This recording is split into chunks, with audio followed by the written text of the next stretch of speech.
This past Sunday was Super Bowl Sunday, and if you are an Eagles fan, you loved it. But what you should also love is if you are a business owner, you should love it too because there are so many lessons for business owners and their strategy, and we're going to break it down in this video, so stay tuned.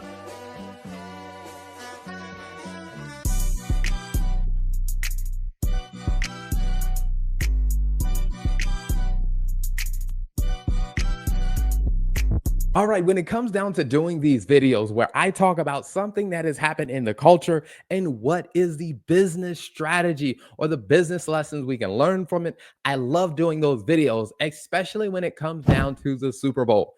And the reason why I love talking about the Super Bowl, not just because I am a fan of American football, but because we have such a global audience. And this is one of those events where I don't really have to explain a lot of the background information because everybody around the world understands what the Super Bowl is. I mean, I remember looking at my phone early this morning where I'm getting messages from my marketing team in the Philippines, and they were talking about the different things that they saw in the Super Bowl. They talked about some of the commercials. And what it made me realize is that the American football, the Super Bowl, is such a global event that I don't have to give a lot of context behind it. But also, everybody around the world is paying attention to. Well, that may be a little bit of a stretch. Maybe not everybody, but it is probably one of the most watched single events that happens. Now, I'm also a fan of the FIFA World Cup. And I know that when you combine all of the different viewership for the FIFA World Cup, the FIFA World Cup is probably the biggest sporting event that's watched, but it's multiple games. But when it comes down to one single game, right now, the American Super Bowl has the lead on it. And there were a lot of things to really stand out for people who wanted to enjoy the game and for people who are business owners that wanted to learn some lessons. The first thing that I'll say is the Eagles played phenomenal. I mean, it was, if you enjoy or if you understand American football, one of the things that you cannot deny is that the Eagles executed as a phenomenal football team. I mean, it was super impressive the way that they played, from the offense to the defense. I mean, from the coaching staff to even the medical trainers. I mean, everybody on the team was phenomenal. I mean, the way they controlled the game, the entire game, because at no point in the game did you ever feel like, man, the Eagles are probably not going to be able to win. Because once the game started and the Eagles were really playing the way they wanted to play, they really controlled the tempo of the game. And it comes to something that is a very, very, very important lesson that I noticed as you watch the Eagles play, is that no one person tried to be the superstar. And this is, became so obvious because the Eagles have some very big names on their team. I mean, there are people on the team who could really stand out and say that they are a superstar. But even in the way that they celebrated, even after a touchdown where the quarterback scored the touchdown, but instead of him celebrating, he gave the ball to another teammate and let the team celebrate the touchdown that he just scored. I mean, when it came down to the way that they really played, even the way the head coach decided to approach how he managed the team. I mean, a lot of times the head coach is the one who calls all the plays, but one of the things that he recognizes, hey, you know what? There are other people on the team, on the coaching staff, who may have a better, like they say, eye for what strategy they need to run. So there were other people, other coaches on the staff who were calling the plays. And the head coach never got, I guess you'd say, ashamed or never got intimidated. He just leveraged the resources that were on his team. And even in the way that they celebrated, no one at the end of the game stood up to say, hey, I led my team, I'm the reason why the team won.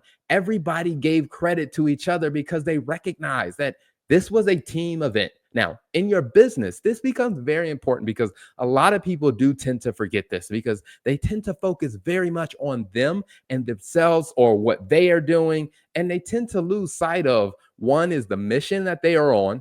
What is the objective of your business? Is your business there to serve you, or is your business there to do something else? Make it very clear so that everyone on your team understands what is the objective, what are we trying to do, why are we here? And then as a leader, you do have to lead by example. If you are the leader in your business, one of the things that you have to make sure is that you are providing clarity, that you are providing the resources that the team needs, and you are also providing accountability, meaning everybody must know that they need to deliver on what they are responsible for because the rest of the team is counting on them to do their job. So if you don't have those elements in your business, then you probably might have the potential to be very, very good, like the Kansas City Chiefs. They have the potential to be amazing. But when you look at their performance, you can tell they were not clicking. They were not working well together at all, which is probably a huge reason of why they lost. Now, the next thing I wanted to talk about was when it comes down to the Super Bowl, one of the big things that people really love about it is that there's so much celebration that goes on around the game. I mean, there were street parties, there were game day events. I mean, they started doing the events like a week before the game because it is such a major event. Not just for the day of the game, but leading up to the game, the amount of parties, the amount of events, everything that goes into this to make this a marketing masterpiece. And I think that is a phenomenal thing that the NFL does, the city that they're in does, all of the people surrounding it, the commentators, everybody is a part of this massive celebration in this event. And I think about that when it comes down to your business, because here's the thing. If you are not excited about the things going on in your business, then other people probably won't be all that excited either. I mean, this is part of the reason why we create content. We create content because we want to talk about the things that we're excited about. We want to call people's attention to, hey, here are the great things that are going on. Plus, it also gives us the opportunity to leverage exciting things that are happening in the culture. And then how do we connect the dots back to the business? Because that's the exact reason why I am doing a video about the Super Bowl and how it's related to business lessons, because we're using things that are exciting to people already. And how do we start to connect the dots? Because when you can do stuff like that, it really helps people really feel like, man, they know what they're doing, or hey, what they're doing is pretty interesting.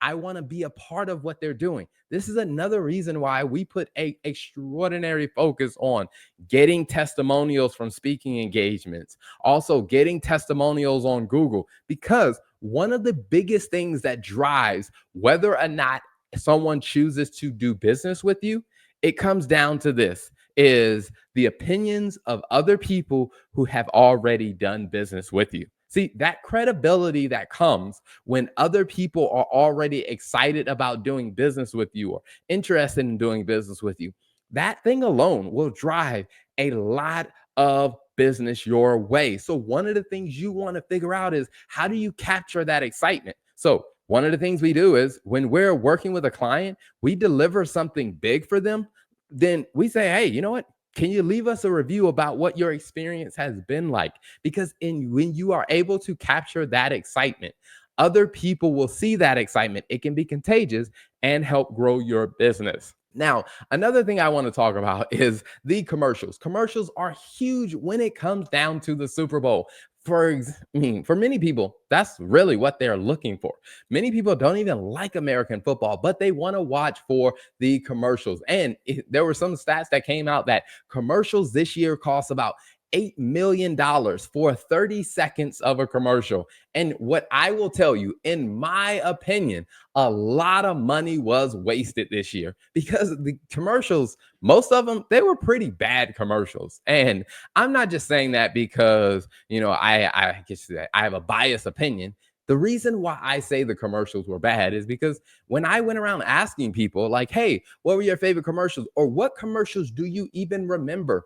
Most people didn't remember the brand that was actually sponsoring the commercial. And one of the things that I go back to is, what is the point of you paying $8+ million to have your commercial aired? And that doesn't include the cost of actually filming the commercial. So let's say if you have some celebrities in your commercial, like you're going to have to pay the celebrities to be in the commercial. Plus, you also have to pay the money to have it aired during the Super Bowl. So you're looking at way over $8 million to have this commercial. And at the end of your commercial, if people walk away, they don't know your brand name, or they're not even more familiar, or they're not interested, I would say that probably wasn't the best use of money. Now, I will say the two commercials that stand out the most to me, and I know this is probably going to be controversial for a lot of people. They're probably not going to like this, but I will tell you, here's why these two, well,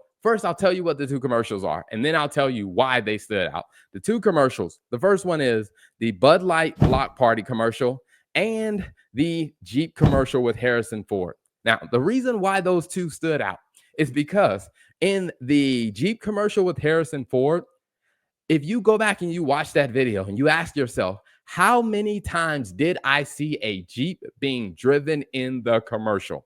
The thing is, they knew the goal was to get you to focus on the Jeep, not to get you to focus so much on Harrison Ford, but to use Harrison Ford to draw attention to the Jeep. And they had tons of Jeeps in the video. I mean, Harrison Ford himself was driving a Jeep. It made you realize that after that commercial was over, there was no mistake about it. This was a Jeep commercial. People saw the product, they saw how the product performed, and no one would walk away forgetting what the commercial was about. It was about Jeeps. Now, the other commercial, the Bud Light commercial and the block party, they did a phenomenal job because everywhere you looked in that commercial, there was a Bud Light. There was a Bud Light sign. There was a Bud Light cooler. There was a Bud Light like cannon shooter inviting people to the block party. I mean, they made sure that you understood the focus of the commercial is the product.